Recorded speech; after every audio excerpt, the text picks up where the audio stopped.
Fringe Radio, your trusted source for the paranormal, conspiracy theory, and true crime.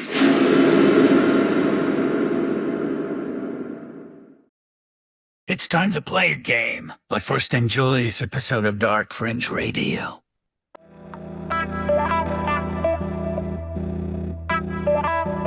Coming to you live from the Mistopheles Studios, it's Dark Fringe Radio.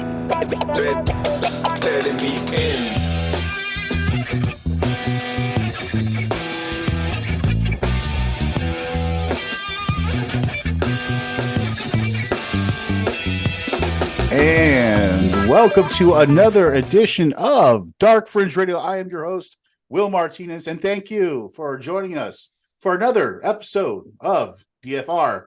Jay, what's going on, brother? How you doing? Happy anniversary, my brother from another. How are you doing this evening? Happy anniversary. No, thank you so much, Jay. Very good. Doing very good. How you doing, bro? Everything good with you? I am fantastic on this wonderful celebratory evening. Absolutely. 6 years, Jay. 6 years. 6 years. Amazing, 6 years. right? That's how they say it in Spanglish. Something like that. Something like that. But, well, Jay, can you just let everybody know, if they don't know already, where they can find all of our episodes and all our information of Dark Fringe Radio? Well, if you're new to the Dark Fringe Radio, welcome, welcome, welcome. Please like, star, and respond on YouTube. That's where you can watch all of our content. That's a great place to see it. You can also get it straight from the source at darkfringeradio.com, or we have now been added to something really new and exciting. You can get all of our podcast content on Speaker, as well as all major podcast outlets. That Speaker is going to have everything. It's going to be great. That's the place to go. You're going to have a wonderful experience there. It's going to be very organized that way. Be on the lookout for that. Speaker is the place, plus your all major podcast platforms. There you go. So Jay had it right. Spreaker. Go ahead and go there, check it out, and make sure you download all our stuff from there. And if not, our website, darkfringeradio.com. And that's where you can find all our stuff. So Jay, let's jump into it tonight. You ready for some Dark Fringe news? Always. All right. Let's get into some Dark Fringe news. For 15 years, I've been trying to teach you how to write a lead. Do I have to do everything myself? Get the story, write the story? We'll do it live. Fuck it. I was looking at the James Brown wig. Aggro. Fucking thing sucks. If that's your kind of thing, Maria, you love doing it yourself. Sometimes, yeah. I can take a look. That always gets me right there. That one. Confucius say, I do not think the story had much validity. So, Jay, let's get ready for Dark Fringe news. Tonight, I had a kind of interesting story coming out of Arizona. The top headline story for tonight: conspiracy theorist decries dinosaur statue outside McDonald's in Arizona. Okay, so let's get into this head first. So, a McDonald's restaurant in Arizona found itself at the target of an agitated conspiracy theorist who took issue with him having a massive dinosaur statue in front of the building because he contends, Jay, such creatures never existed.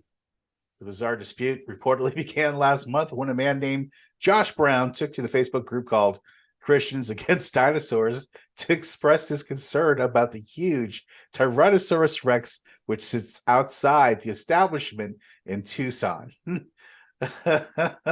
Oh, man. Wow. Yeah. Hey, wow, okay. Right? I'm sorry. Crap. Speep. Let's bring all that back. Yeah. So there's a dinosaur out in front of this McDonald's. Right. In Tucson, Arizona. In Tucson, Arizona. Correct. There's a society Yes. for Christians Against Dinosaurs. There is a Facebook group called Christians Against Dinosaurs, which expresses its concerns about the huge Tyrannosaurus Rex. Okay. So those people need to get a life. Because so let's say dinosaurs didn't exist, as if we didn't have that kind of evidence. Right. I wonder if these guys believe in, I bet money they believe in the Loch Ness Monster. Oh, I bet they believe in the UFOs, Bigfoot. aliens, everything, right? Bigfoot. I mean, okay, listen. Well, so the aliens, we gotta leave that stuff out now. Yeah, that's right. We actually that's not far fetched. That's apparently not that shit's real. Yeah. Now the true. government's just You're like, oh yeah, so aliens. Yeah, Slender whatever. Man. Let's Do go. you see this Slender over Man. here? Yeah. Yeah. Let's go Slender Man then. How about Let's that? go Slender Man. Yeah, we gotta add that in now. It's 2023. We're updating, guys.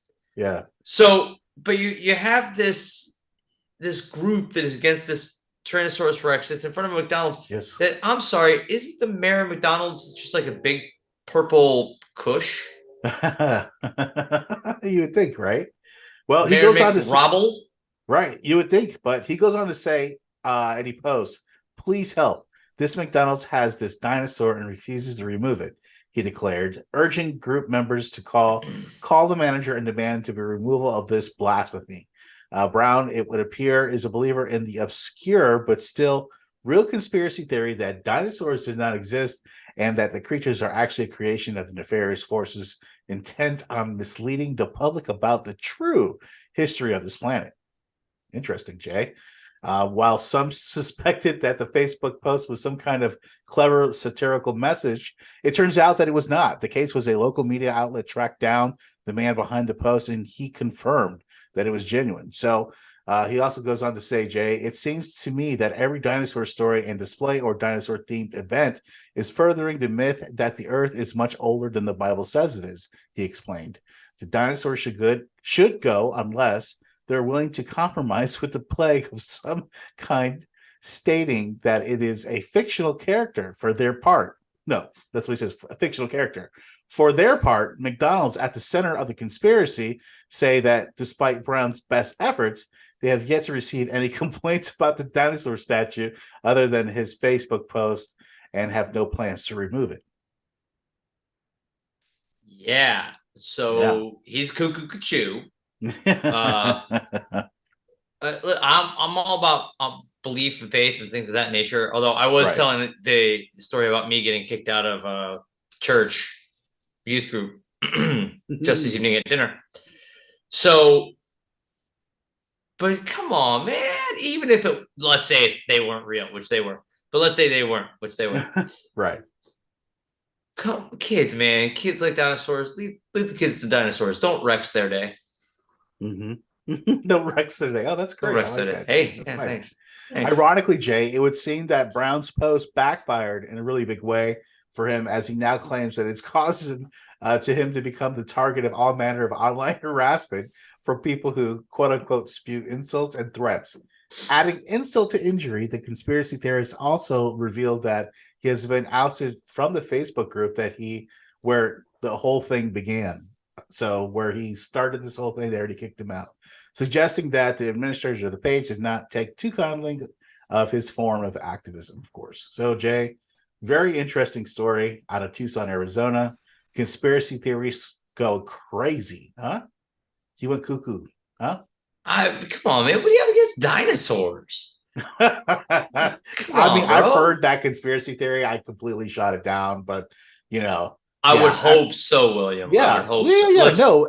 No, because when you're in this thing and we've been doing this podcast for 6 years, Jay. So we run into all kinds of crazy shit, right? Yes, we have. I've interviewed people talking about flat Earth, knowing goddamn well that the Earth is round. But so lucky I wasn't on that one. I know, right? But so lucky. Things of that nature. You know what I'm saying? So Bigfoot. We talk about it. Big wheel. That do your research. Wow. Whew, Bigfoot. Wow, that one was tough. But nonetheless, we talk about all these different things, and I see all these fringe stuff come through, and this is one of these things I've seen before. And when I've seen it, I'm just like, are you guys just nuts? I mean, like, there's collections of this stuff. If anything, I believe more on the other side conspiracy, where there's like giants that we've roamed the earth here, and that signed, like I think maybe some of these museums may be hiding some of those bones, but on top of that, hey, that's another conspiracy theory. We'll get into that some other time, but. Yeah, Jay. How about this interesting story from Tucson, Arizona? Well, I'll tell you what, it definitely did not have enough bones to stand on. It really was clawing at dirt. It didn't have a whole lot of. Look at it. Yeah, it was shit. That guy's nuts. I'm glad that the clan of crazies kicked out that guy because he's too crazy. That's Christians against dinosaurs. Yeah. Hey, we believe in Jesus. We don't believe in Barney. No. That guy, he's fucked. Yeah. That's what they're saying. No. That's it. That's crazy. Yeah. Well, anyways, Jay, I thought that was a great story for Dark Fringe News, which it's going to bring us to our next one here, Jay. What the Florida man? You ready for some What the Florida man? Yeah, man. Florida man. A Florida man. A Florida man. A Florida man. Now to the town of Seffner, Florida, near Tampa, where last night the earth opened up, as it does increasingly, and this time it swallowed a 37-year-old man as he slept in his home. A man accused of destroying a liquor store in Okaloosa County told police he was in Alice in Wonderland. Matthew Horace Jones also said a caterpillar smoking a hookah told him to do it. Could you imagine how high that you would have to be to say that there was a caterpillar smoking a hookah telling him to do stuff?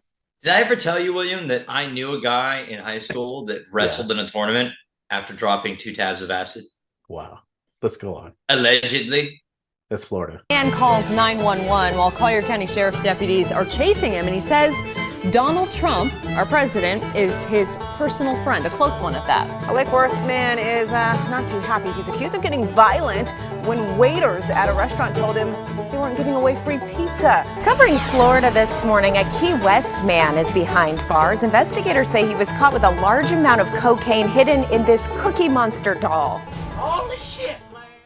Like they were going to find cocaine in the Cookie Monster doll, for real? Of course you're going to find cocaine. I mean, come on, man. Come on, man. Jay, what do you have for us this week?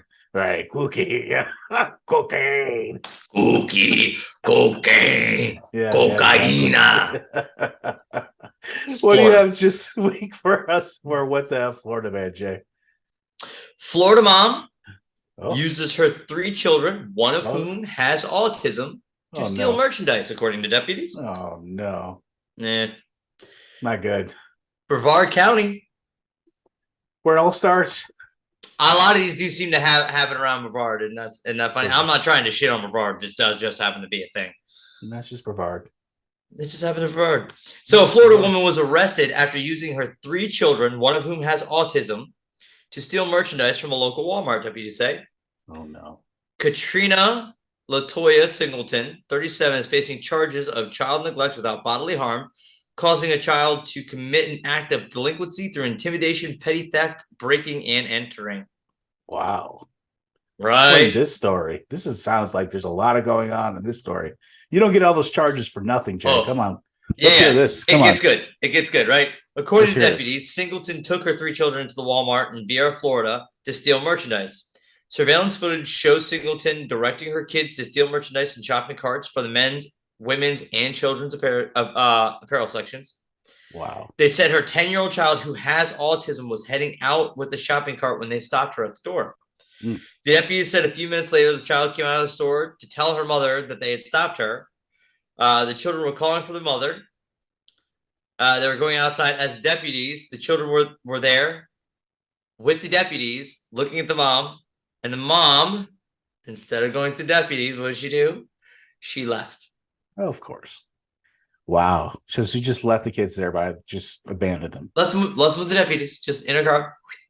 Wow.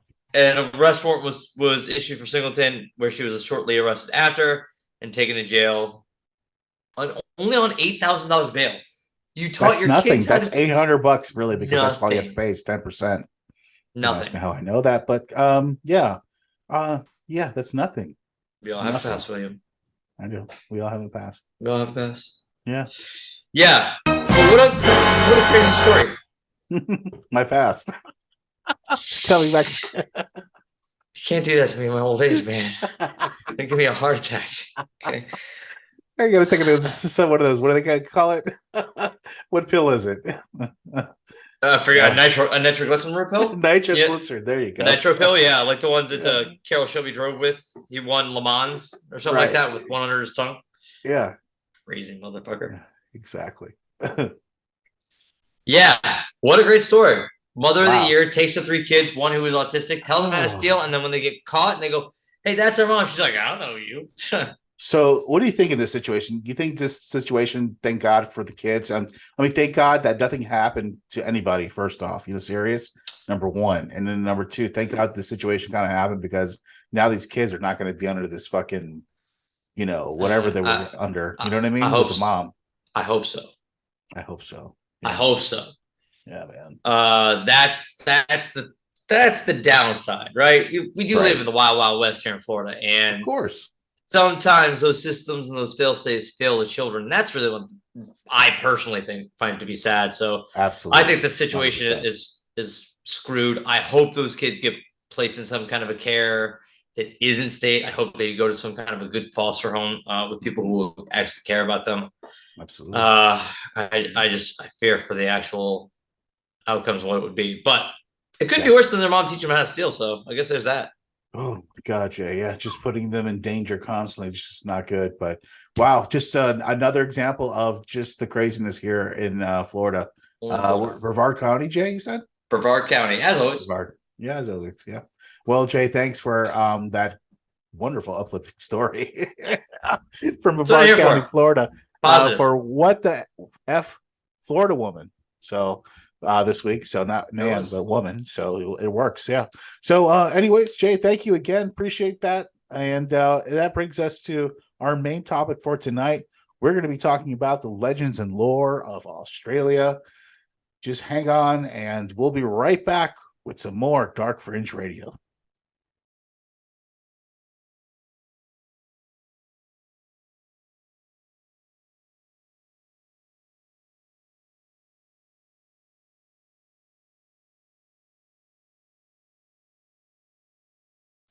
Welcome back to Dark Fringe Radio, of course. Here be with Jay Galosi, my co-host, and we have a very interesting podcast tonight. You know, Jay, we do a lot of looking into, the analytics of this podcast, right, Jay?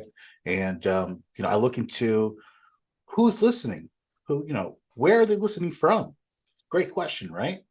Fantastic. A lot of people, yeah, especially for a podcast like us, who's been around for 6 years. We're talking about our anniversary tonight. And, we really wanted to kind of like talk about maybe another country, that listens to our podcast and really supports the podcast as well. Not, of course, besides the United States of America here where we're based out of, but other countries. But we wanted to talk about Australia tonight. And this is a really interesting way to talk about some of the legends and folklore of, Australia and really get into it. So I want to talk about the legends and lore of Australia. Australia, of course, is the land of vast and diverse landscapes. It's inhabited by rich tapestry of cultures and communities. With this continent, the legends and lore of Australia weave a captivating narrative that reflects its unique history, Indigenous heritage, and colonial past. These tales are passed down through generations, offer a glimpse into the mystique and enchantment that define this remarkable land. At the heart of Australian legends and lore lie the stories of its Indigenous people who have inhabited this continent for over 65,000 years, Jay. Their oral traditions, Dreamtime stories, and song lines connect the people to the land, creating a spiritual bond that transcends time. These legends recount the creation of the world, the journeys of ancestral beings, and of course, the formation of the unique landscapes and creatures found across the continent. The arrival of the European settlers in the late 18th century brought with it a new chapter in Australia's legends and lores. Of course, the stories of exploration, hardship, and resilience emerged as pioneers carved out a new life in the harsh and unfamiliar land. The tales of convicts, bushrangers, and explorers like Ned Kelly, Captain James Cook, and Burke and Willis became an integral part of the nation's folklore. Australia's diverse wildlife also plays a prominent role in its legends and lore, from the elusive bunyip of the Indigenous mythology of the Tasmanian tiger. Creatures of the land and sea have captured the imagination of generations. The Aboriginal belief of the spiritual connection between the humans and animals underscores the significance of these creatures in the country's lore. Moreover, Australia's stunning natural landscapes have inspired countless stories and myths, from the iconic Uluru, the heart of the outback, to the lush rainforest of the Queensland, of course. The land itself seems to be imbued with a sense of mystery and wonder. These landscapes have served as a backdrop for tales of adventure, survival, and spiritual awakening. In the modern day era, Australia continues to contribute a global popular culture with its vibrant arts, sports, and entertainment scenes, from its legendary exploits of the cricketers like Don Bradman very well known, and the iconic music bands like AC/DC, the legendary mixed martial artist fighters of Alexander Volkanovski and Robert Whittaker. Australia's contemporary legends continue to evolve and captivate audiences around the world. In summary, Jay, the legends and lore of Australia from a rich and intricate tapestry that weaves together the ancient wisdom of the Indigenous peoples, the tales of exploration and survival of its early settlers, and the ongoing cultural contributions of its diverse population. Together, these stories provide a captivating glimpse into the spirit and the character of this extraordinary land down under. So, with that huge setting of an intro, we're going to get into some places here, Jay, and some legends and lore. You ready for this? I'm totally ready. I just don't know how you went on this whole diatribe about about Australia, right? You just bang every bullet point about it, but you totally skipped over the crocodile hunter. Oh, listen, no, that's what we're here for. We're going to cover the whole Crocodile Dundee. I mean, that's yeah. not that's not. I mean, come on, bro. I wonder if like the Australians think that's what we think of Australians. You know what I mean?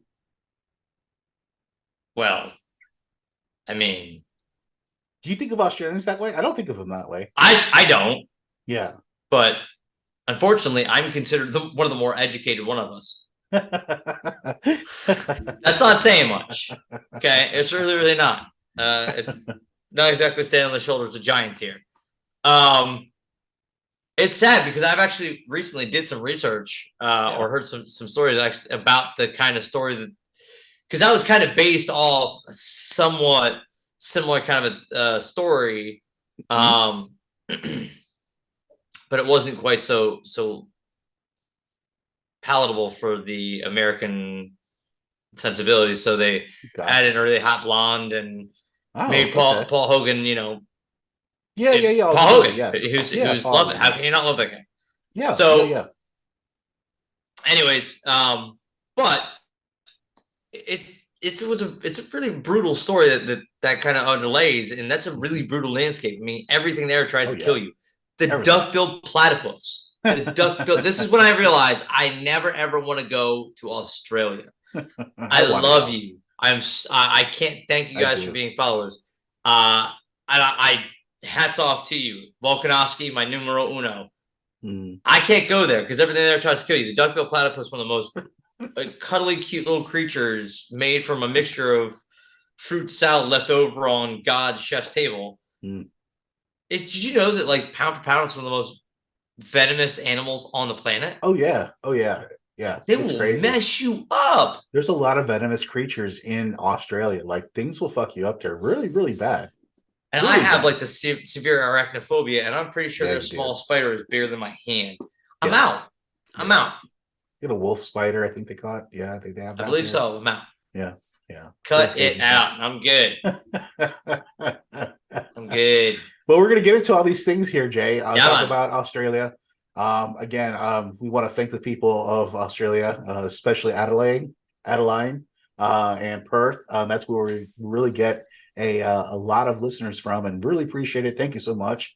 And let's talk about some of these crazy places over there in Australia. So first thing on the list here, Jay. First thing is Arrowdale Mental Asylum. So it's basically located where's that? Located in the region of Victoria. Its asylum was built in 1865, basically a time where little was known about mental health conditions, of course, Jay. The building was administered lobotomies and electric shock treatments on its patients, resulting in over 13,000 deaths on the premises itself. So already you have 13,000 deaths happening just doing that. Let's not talk about the other things that are happening in that place in 1865. Bad mojo. Really bad mojo. One notable ghost that haunts the halls of Arrowdale Mental Asylum is Nurse Kenny, I believe. Oh, Carrie. I'm sorry, Nurse Carrie, who is believed to walk the woman's wards, and many have heard her voice and the clicking of her heels. Nurse Carrie isn't the only ghost to remain in Arrowdale, though. Some visitors have reported seeing shadowy people in the halls while others claim they have been scratched and bitten and pushed. So a lot of poltergeist activity there, Jay, at the Aradale Mental Asylum. Let's talk about that.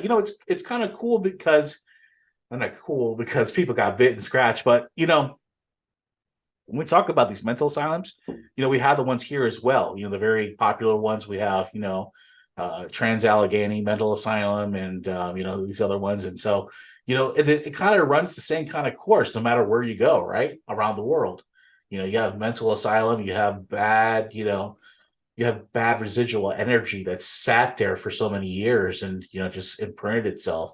Do you find that that's a unique thing, Jay, or that's just par for the course? No, my experience, it's kind of par for the course. Anywhere where you're going to have a lot of bad energy. Yeah. I mean, really, let's think about it. Back then, conditions in general weren't great anywhere you went. Right. Much less when you're talking in Australia. Then you add it, and again, no shade on just. It was the 1850s. Every place was kind of rural, every place. Right. Was kind of, absolutely. Yeah. And mental illness wasn't understood. You're thought to not be worth the time to anybody of normal or what's considered average. Mm-hmm. So you have these misunderstood, misheard, miscommunicated with souls that are tortured because they aren't understood to try to heal something that you can't heal. In a way you can't heal it. And then, 1,300, you said? That's a lot. 13,000. Sorry, Jeff. That's even more. 13,000. Yeah, just with the electroshock and the lobotomies. That's like war numbers. That's like a battle in a war. That's 13,000 people. Yeah. That's crazy. In just one asylum in Victoria. You don't want to go there. We got that devil's tree I don't like going around because every time I end up always underneath that one branch and you're like the coming up with some more of that. We'll be coming up with some more of that. So I'm out, man. On like these, I can't even imagine what would happen to me if I walked in that place. No, thank you. Yeah. Interesting shit though. I love it because it really just follows the same thing of here. In the United States, it's the same. Same old time. Have the same just energy, very imprinted in there. It's so strong that it's never going to go away, no matter what you do. You can it's like a stain. It's a stain in time. It's imprinted, and it's never going to go anywhere. So, very interesting. Aradale Mental Asylum. So, next on the list I want to talk about tonight, Jay, is Adelaide Arcade. And Adelaide Arcade is one of the oldest shopping arcades in Australia, having operated since the mid-1800s, Jay. Behind the glossy storefronts is a dark and gruesome history that lives on through its ghosts and its haunts and its halls. The most infamous and famous ghost is that of a former caretaker, Francis Clooney. The caretaker's mangled body was found. I thought you were going to say Bayou Billy. It's an arcade in Australia. I thought you were going to say he was I'm sorry. Oh, no. Great game, though. Francis Clooney. The caretaker's mangled body was found in a machinery that powered Adelaide Arcade's electric lighting.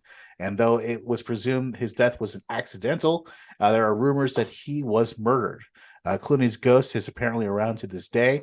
Manhattan Dry Cleaners stands in its spot where Clooney met his end, and the staff say that paranormal activity occurs daily, while several security guards claim to have seen the former caretaker. So that's interesting here too, Jay. I like this because we have a spot where there was something there knocked down and something else was built, as you hear Manhattan Dry Cleaners, but still it's so imprinted in there that it's not going to go away. And no matter what you put in there, even a dry cleaner, they're going to very negative charge.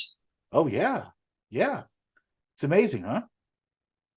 It's amazing how something like that can just permeate time and space and stay there so hard. And that, you know what I mean? That no matter what, it's going to be. I was thinking about this the other day, because here's the thing, right? We don't know really what 100% is on the other side. A lot of us think we have our inclinations or our faiths or our beliefs or whatever. But whatever it is, there is, in my particular life, proof that there's something beyond what we know. So I don't think it's necessarily death itself that's so scary. It's not what's on the other side. It's that transition. That day is gonna suck, whatever that day happens. Right. But I think sometimes things like that happen so either violently, so quickly, or in such a manner that that spirit doesn't know it's happened, so it can't really move on. And I would imagine it kind of sounds like this was something that was so quick and so fast. This spirit might not understand that it's not on the other side, and there's enough ability to interact that it doesn't want those people there, man. We intrude on a lot of things we really shouldn't, in a lot of ways we really shouldn't. We are awful. Yeah. Well, we kind of desecrate, areas where we shouldn't desecrate certain areas. You know what I mean?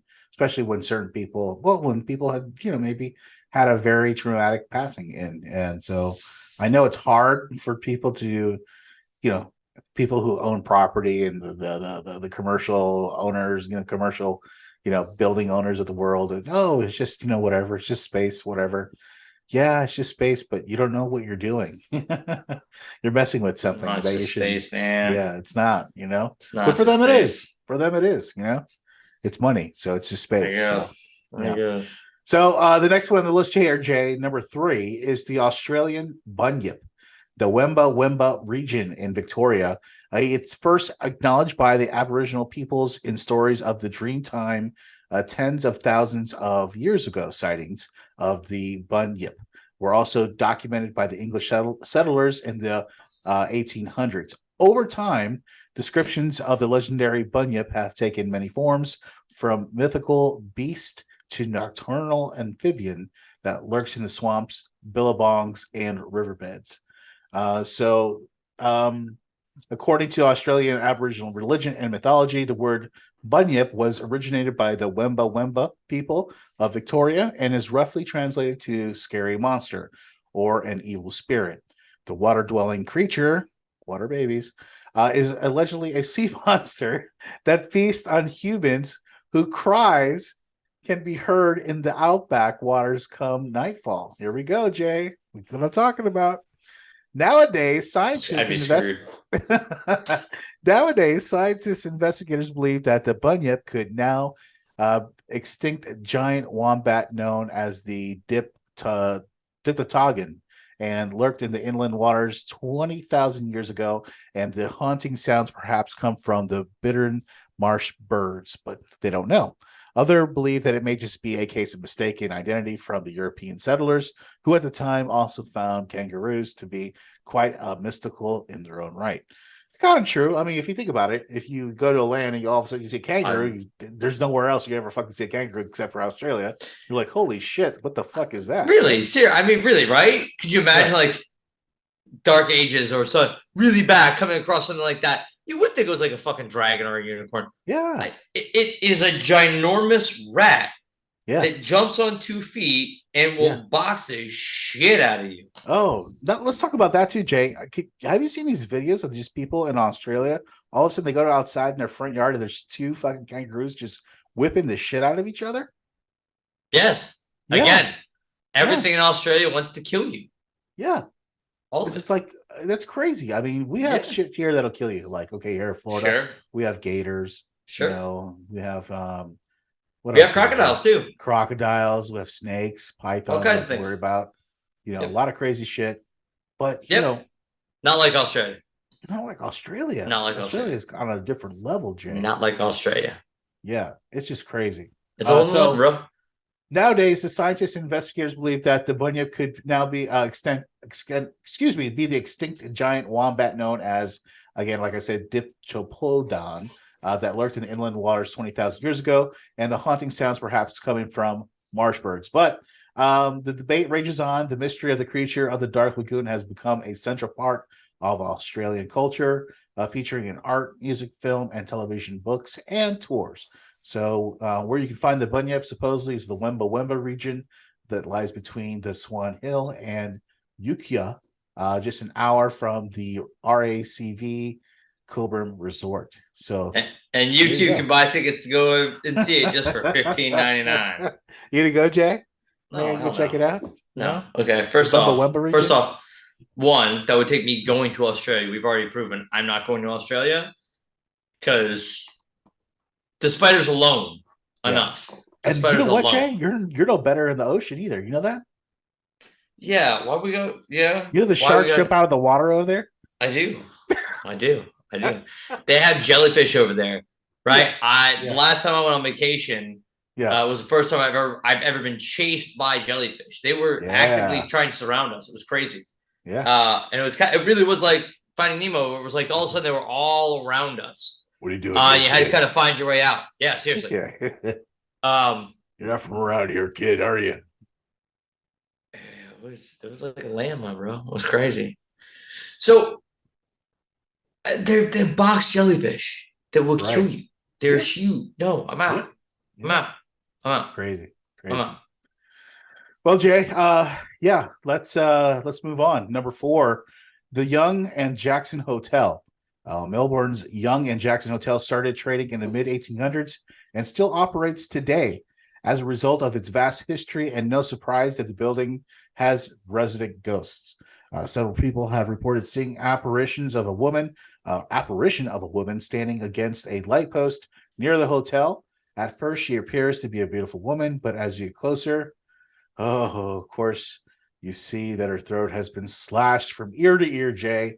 Nothing is known of the ghost, but some believe that she's a spirit or a murdered prostitute. So, the Young and Jackson Hotel, prostitute killed. This is, again, of course, we see this in the United States.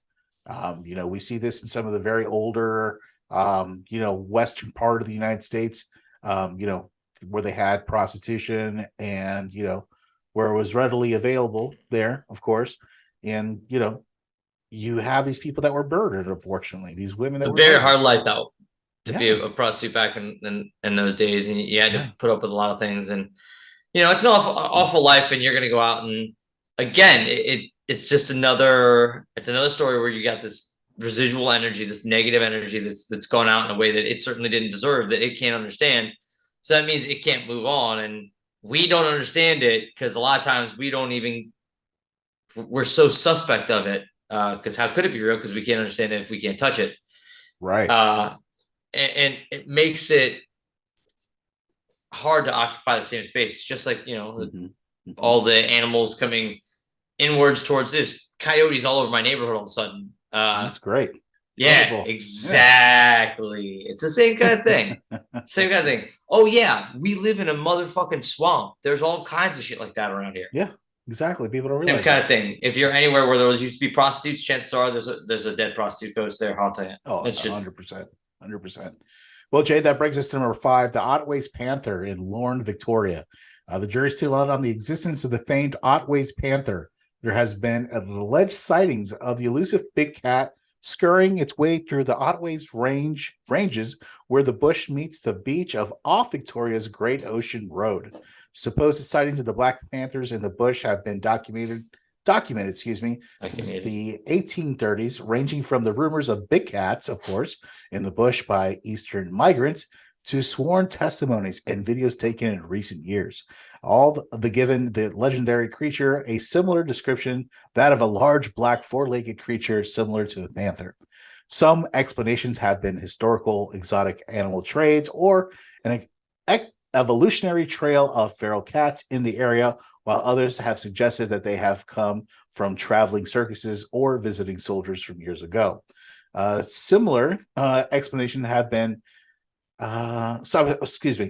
similar sightings have also been reported in other states, including the Blue Mountains, known as the Lithgow Panther, and the Tantanoola tiger, as well as the other Victorian regions, such as the Grampians puma and the Gippsland phantom cat. Where to find the Otways Panther, Jay, if you want to go ahead and try your luck, is the Great Otways National Park. It's almost 3 hours southwest of Melbourne, past the RACV Torquay Resort near Apollo Bay. You try that one out? How about that? I don't want to know because I ain't gonna go. No big cat? You want to try a big cat sighting? Well, bruv, there are enough big cats here in Florida. The Florida Panthers, we got plenty to deal with when I'm out there picking my fresh oranges. Bobcats, domestic house cats. 14-pound tabbies can be rude, super rude. Yeah, no, I'm out. I'm Yeah. out, man. I'm out. Cats are apex predators. I have no doubt that there are some big exotic cats in that wild that nobody really quite knows about. Like there's hippos in Cuba. Did you know that? I didn't hear about that, but that's interesting. I wouldn't be surprised. I mean, hippos, man, they'll fuck you up, bro. Oh yeah, but they will fuck you They will up. fuck you up. Hippos? Yep. One of the deadliest animals on the planet. Yeah. They How will about kill that? you, bro, with They no will. And they problem. wouldn't No. think about it. No. Yeah. There's nothing you can do about it. Yeah. So the Oddways Panther, Jay, you know what? This is interesting because it kind of parallels Florida in a lot of ways. You know, and I think Australia kind of parallels Florida in a lot of ways. You know what I mean? But 100%. the Oddways Panther, you know, we have that big panther, that Black Panther sighting shit here too, in Florida. You know that, right? Mm-hmm. Yeah. Yeah. Yeah. A lot of people don't realize that, but we have that here too, where they say there's a big Black Panther or black cat, you know, here in South Florida. Bro, I don't know, man. I wouldn't be surprised. Listen, I wouldn't be surprised. No, but there are savanna monitors starting to pop up, which is concerning for me. What else? What the fuck? Savannah freaking monitors. You know what a savannah freaking monitor will do out here in the swamp? Oh my god, those things get to be 25 feet freaking long. Well, let's see with the pythons. I don't know. It's going to be a race. It's going to be the race at the top. But all right, so the Oddways Panther, interesting. I think because it really kind of parallels Florida. Next thing on the list here is Jay Kapunda. So interesting thing. Kapunda is an hour out of Adelaide and is widely considered the most haunted town in Australia. While Kapunda is a spooky, while it's quite spooky, the North Kapunda Hotel has a reputation for being one of the scariest places in the town. The building boasts several different ghosts, from the spirits of two little girls to a mysterious, malevolent entity in black. Some of the girls and spirits that were seen on the property are two young girls. Thought that one of the girls' remains were in the upstairs area of the hotel to avoid the evil spirit. So, Jay, we have this area here, this place, and this town. Yeah. That is really interesting. I mean, well, the hotel, first off, that hotel is older than the town itself. It was opened November of 1849, and it was renamed Garland Ox in 1853. So that's why that's why it's the North Kapunda Hotel. And actually, if you Google North Kapunda, it doesn't come up. Let me tell you how I found that out. I Googled North Kapunda, it didn't come up, and I started to freak out thinking I hadn't had enough time to figure out what North Kapunda was before we started recording. Thanks for the dissertation, Judge. That explains everything. That's what I'm here for. Yeah. Remember, you can find us all on Spreaker. Yeah. You got it, Jay. Well, another spirit believed to haunt the property is that of Dr. Blood. Yes, Dr. Blood. That's what I said. And he has been known to be performed shocking experiments on humans.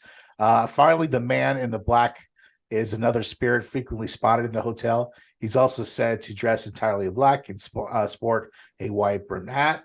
We've talked about the man in the black hat, Jay, many times. We've actually done 3 episodes on that thing before.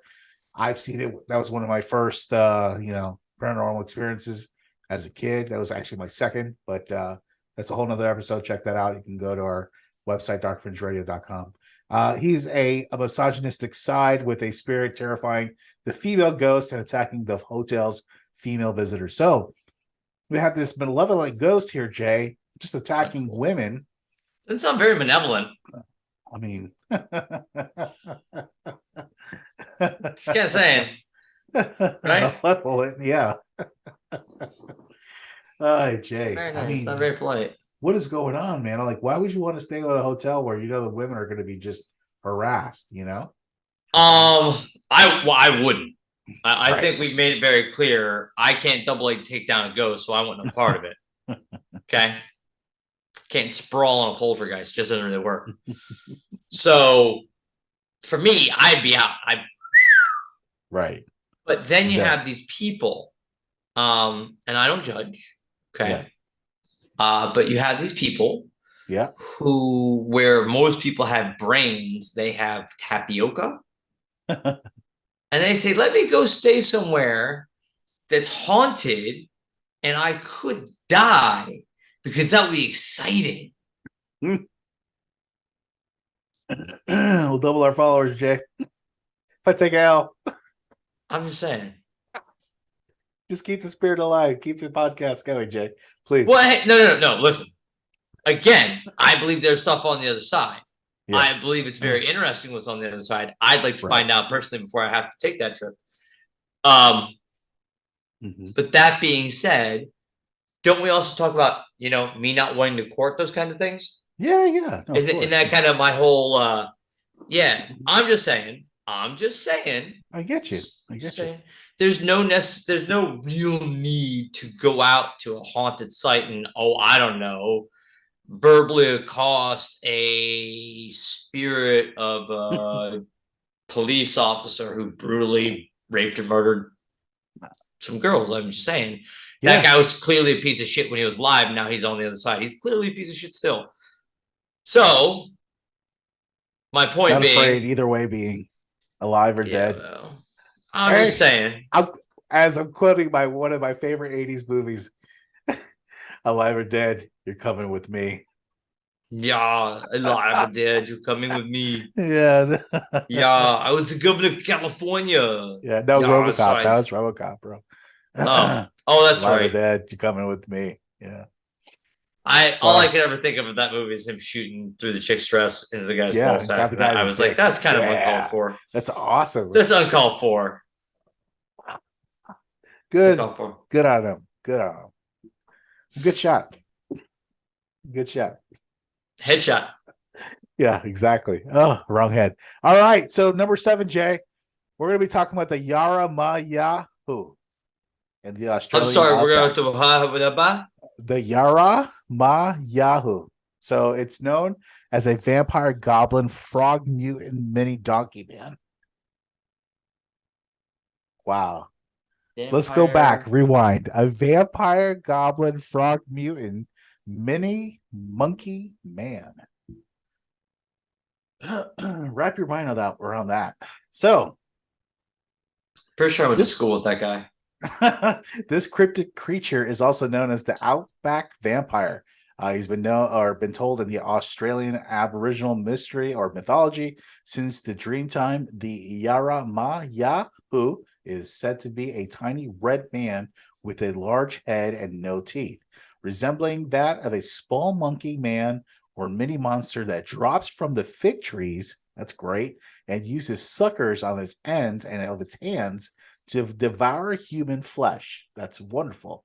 Though the idea may frighten tourists in the land of giant spiders and poisonous snakes, locals are much less concerned. Wow, Jay. While the outback vampire may be used as an Australian bush urban legend rather than proven sightings, the mythical monster has been linked to the Southeast Asian tarsier primate, although these are not known to exist in the Australian outback. Where you can find the Yara Ma Yahoo, take a trip to the Red Center Way in Australia. Not going to happen. You don't want to go to the Red Center Way, Jay? Not going to happen. Not going to happen. To me, this is... What do you, I think this is like almost like a chupacabra version of like what, right? In the United States, in the Australian. It kind of sounds like that. It kind of sounds like a rabbit dingo. No, right. Yeah. Yeah. We know me and the cryptids. I don't believe in a single fucking one. No, not one of them, huh? Not one. Oh, geez, Jay. Come on, there's got to be something. All the stuff that's like, from, maybe laboratories that's gotten loose, or maybe that, some shit that's gotten into the water that maybe mutated some of the fish. And how about that stuff that happened in Ohio, that stuff that got into the water? You don't think that may have mutated some of the fish or maybe some of the amphibians in the water? When you get bitten by a radioactive spider, you don't become Spider-Man. You die. Not saying that. Oh, absolutely. I totally get what you're saying. So these fish aren't mutating. These fish are dying. How about, God knows what. Yeah. Well, again, we have so much shit that we have to worry about here in Florida. So interesting stuff here from the Outback Vampire, Jay. again, I think I find it very akin to the chupacabra, but I don't know. What do I know? Yeah, I'm sure it is akin to the chupacabra, and I'm sure it came across exactly as the chupacabra. Didn't we figure out that what we have of the chupacabra has been like glued together by some taxidermists who was like, yeah, I'm just messing around. No, it wasn't glued together. It was a dog. It was a dingo with mange. So the hair fell out of it, and that's why it made it look so weird. And that's why they couldn't figure out what it was at first. So what happens when they eat their own baby? Oh God, Jesus Christ, Jim. A dingo ate my baby. Oh Lord. Fellow Australians, I apologize. I will take full responsibility for that. Let's go on to number 8. The old Melbourne Gaol. The old Melbourne Gaol had some of Australia's most dangerous and infamous criminals, including Ned Kelly. Of course, visitors can now view Ned Kelly's death mask, which is on display at the Gaol. In its course of its history, the old Melbourne Gaol saw 135 hangings, Jay. Quite a significant number, don't you think? I mean, it's not quite 13,000, but still a lot of hangings, right? It's a lot of hangings, man. That's a lot of rope. Yeah, geez, just a lot of anguish and just a lot of energy. It's an awful way to go. Yeah, some of the stories, Jay, told within the walls are truly sad. Of course, you can imagine, including one of Colin Campbell Ross, wrongfully convicted for the rape and murder of a 12-year-old girl in 1921. Over time, the gallows were set up in various areas of the prison, and eventually fixed gallows were installed below the octagon across the main axis of the prison block. It is a damning presence with and well-used noose hanging off the main beam, and to think that this is where, of course, they hanged Ned Kelly. One cell in particular that has a reputation for its violence and mysterious cell 17. No one knows which ghost inhabits the cell, but many visitors have reported being scratched, bit, punched, and bruised by the spirit in this room. So, yeah, again, a place where they used to hang people, Jay.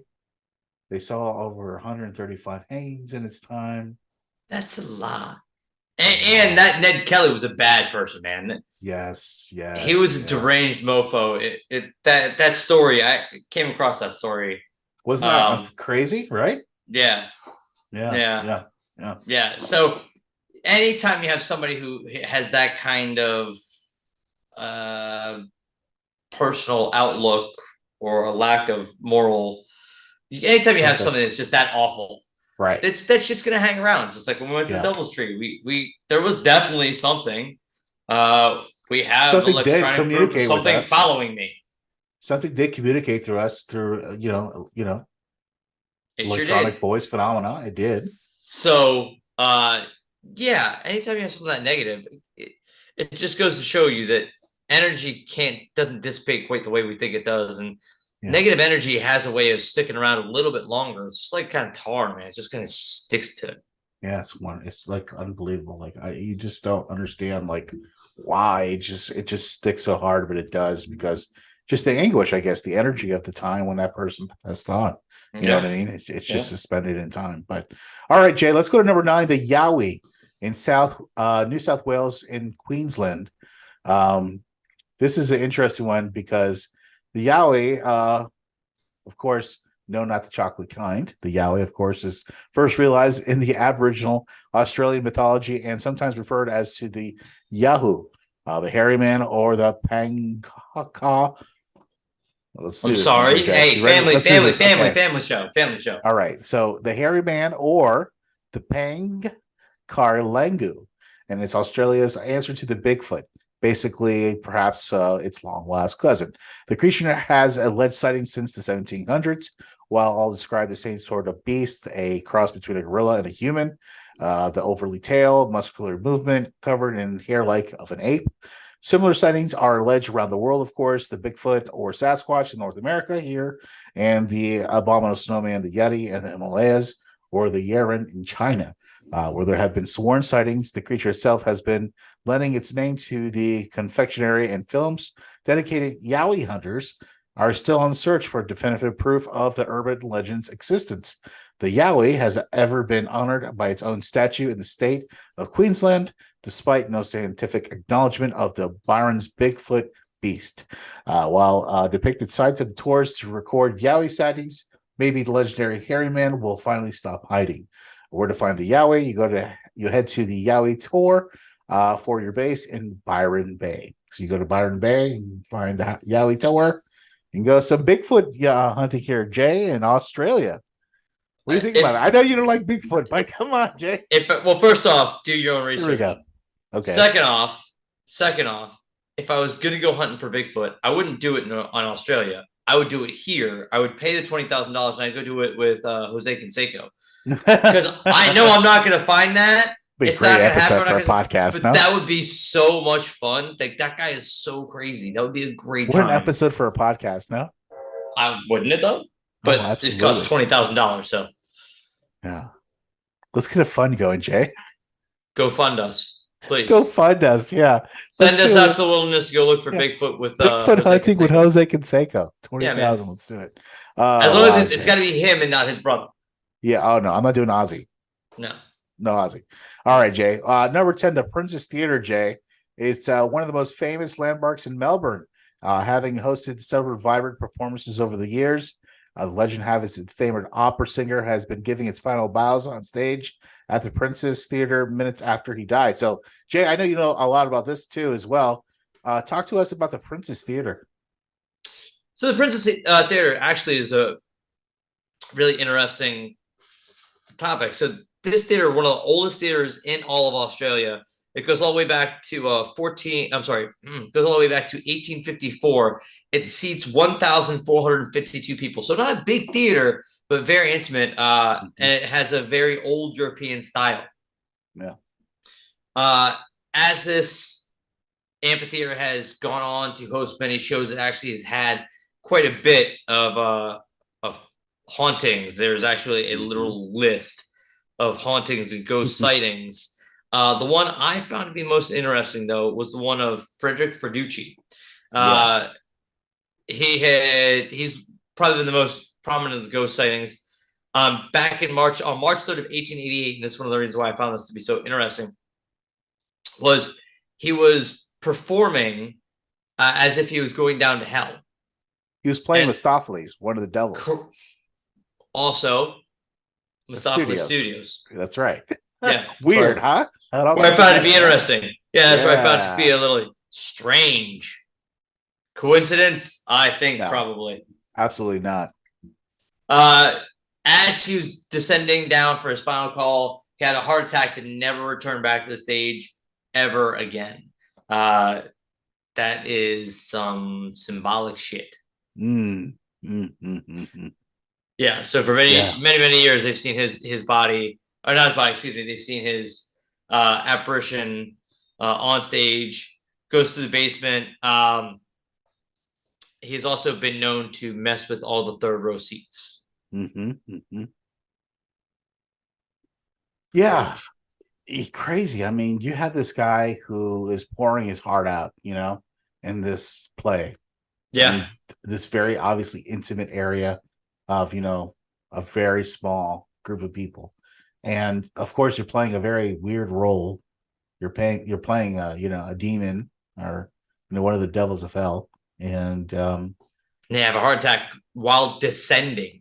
Right, while descending. So it's just like, wow, is that life imitating art or art imitating life? What's going on here, Jay?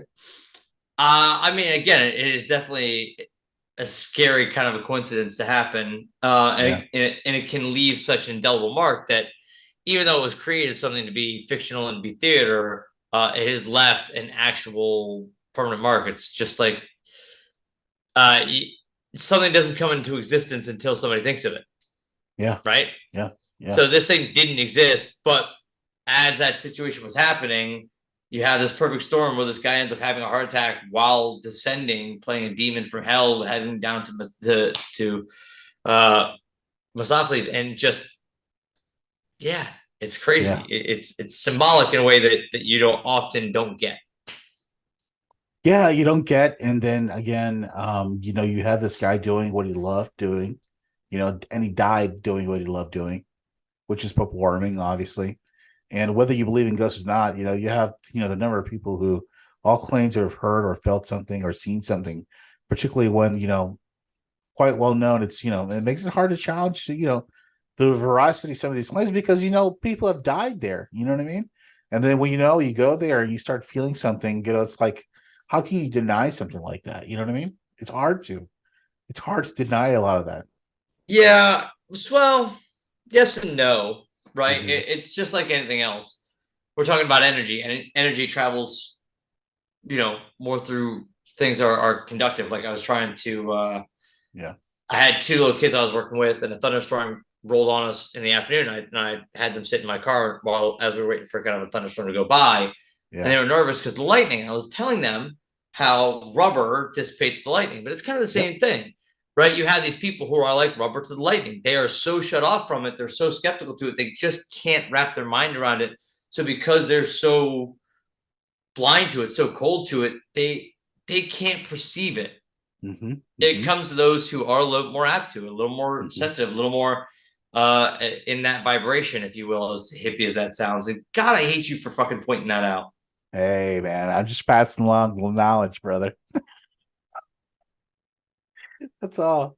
Hey, I'm just passing along knowledge from one person to the other. That's all I'm trying to do on this thing, man. That's, if I can reach 1 or 2 people and touch them and, hey, say, hey, it's all good. Whatever you want to do, you do.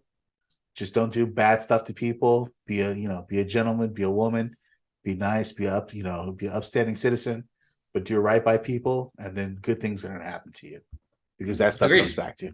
You know what I mean? 100%. All that good stuff that you do, you know what I mean? You don't have to talk about it. You don't have to post about it on Facebook. You don't have to do it. You don't have to post about, how you gave $1 to a homeless guy. That's not going to help you. That's, karma's not going to help you in that way. You know what I mean? Karma's when you don't say anything and you do the right thing, and nobody takes note of that, and you keep that. So it's just, getting off to another thing. But anyways, the Baroon Joe, or the Baroon Jor, in the Australian outback, Jay, number 11. It's a giant lizard, small dinosaur, or feathered reptile. I don't know. Oh, it's a Savannah monitor. Something going on. There has been a conflicting descriptions of a giant reptilian indigenous cryptid, but documented sightings from the 1950s to the late 1980s described the creature as walking on 2 legs, akin to a 20th century Tyrannosaurus Rex. The local legend depicts the Baroon Jot, or Baroon Easy, Jor. guys, easy. Huh? There's a Facebook group that will come down on your ass. Christians against dinosaurs. Watch out for them. They might be in the bush. Local legend depicts the Baroon Jor, nicknamed the Aboriginal people's old 3 toes, as a nocturnal reptile that feasts on native animals like cattle and kangaroos, leaving monstrous footpaths and missing livestock in its wake. More recent investigations have led to the belief that the lower outback between the South Australia and Northern Territory is home to a large lizard, the perennial, which can grow up to 3 meters in length and devour animals as large as goats. In terms of the good old 3 toes, no sightings have been documented in almost 40 years.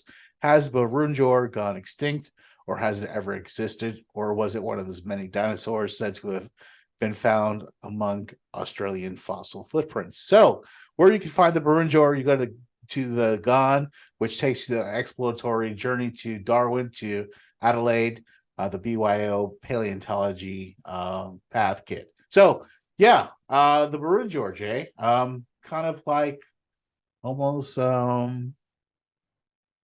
maybe something out of Jurassic Park, maybe, one of those like what do they call those, raptors? Savannah monitors. Savannah monitors, okay. Tell me about that. Savannah monitor, it's a really big freaking lizard. It's Komodo dragon. It's the same thing. I'm messing with you because we're talking about how they're here in Florida. This thing is not a dragon that walks on 2 feet. It's not a dinosaur from the leftover days of the Paleolithic.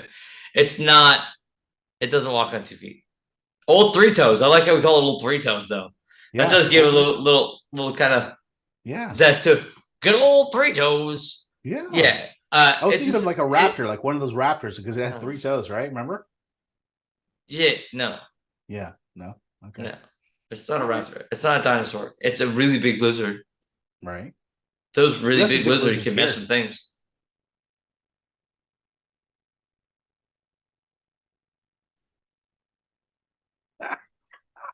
I didn't hear what you said. I said we have some really big lizards here, Jay. Oh, yes, we do. Oh, yeah. Yes, we do. Some of them iguanas are People don't understand. massive. I saw an anole in my on one of my trees in the backyard toss a big old curly tail off the tree. It Yeah. ran up, snatched him by his neck, and tossed him off. I watched this fat curly tail go, whoa, whoa, whoa, whoa. That's awesome. Oh, yeah. Wildlife in Florida, man. It is nuts out here. It's wild. It's wild. But it's not Australia wild. So No. last on the list here, Jay, for tonight is the Lurundale Mental Asylum. Again, we're going to the mental asylum route. The Lurundale Mental Asylum in Melbourne has a dark history filled with supernatural activity. It should perhaps come to no surprise that the asylum at the Bundura is reportedly home to numerous restless spirits. The quarters near the former main entrance are particularly chilling to explore, poorly lit and badly damaged in the wake of severe fire. Deep holes that this singed into the carpet, open into a large ominous space. Say what? Deep holes? Yep.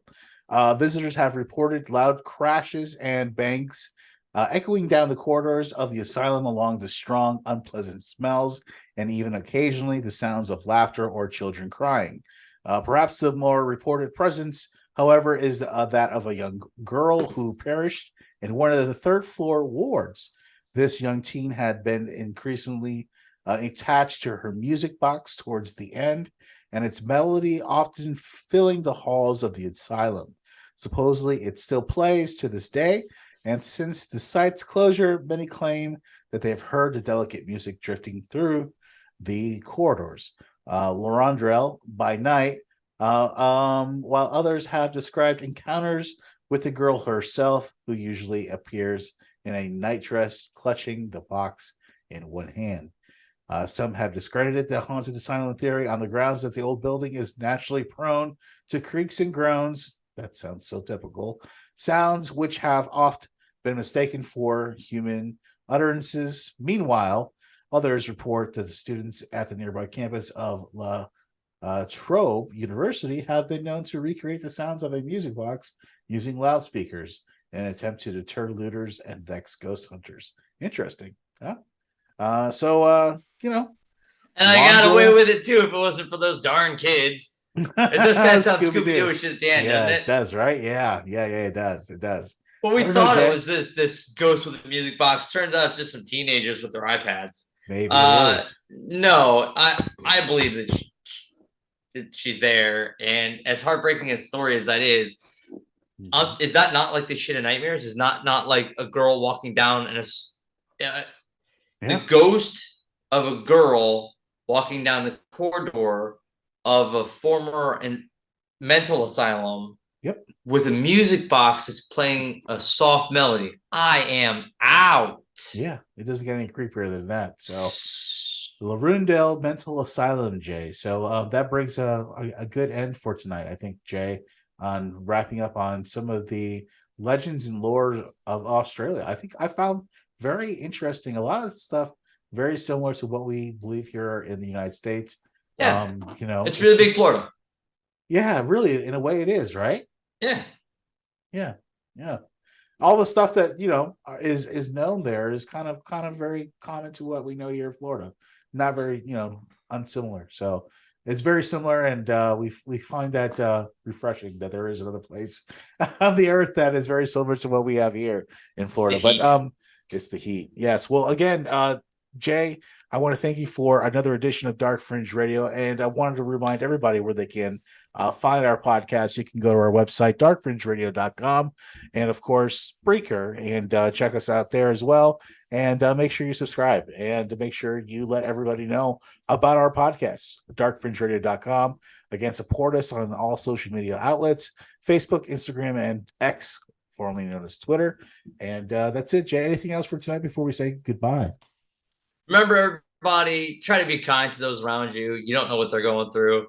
Everybody's got something going on, so it could just only pay to be nice to everybody. We got a lot of big problems going on. the least we have to worry about is being dickheads to each other, just to be a dickhead. Absolutely, Jay. I couldn't agree more. And thank you to Australia. Thank you so much to all the listeners in there of that country, Adelaide and Perth and everywhere else. Thank you so much. We really appreciate it. Again, thank you again for supporting Dark Fringe Radio. We can't thank you enough. And we'll see you guys again next week for another edition of Dark Fringe Radio.